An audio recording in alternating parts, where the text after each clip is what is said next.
আবারও মালয়েশিয়া আসতে খরচ ৫ থেকে ৬ লক্ষ টাকা।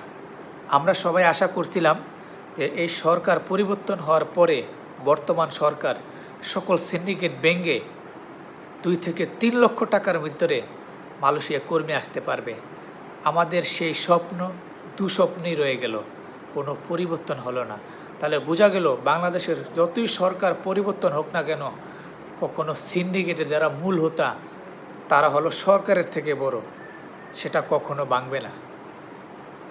বাংলাদেশ যে সিন্ডিকেটের মূল কারিগর সেটা বুঝেই যাচ্ছে।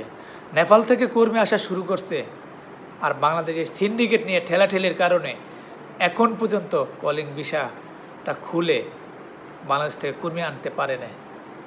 দর দামাদামি চলতে আছে, কত লক্ষ টাকা নিবে কে, কে কত টাকা নিবে, কি অবস্থা দেখতেছেন।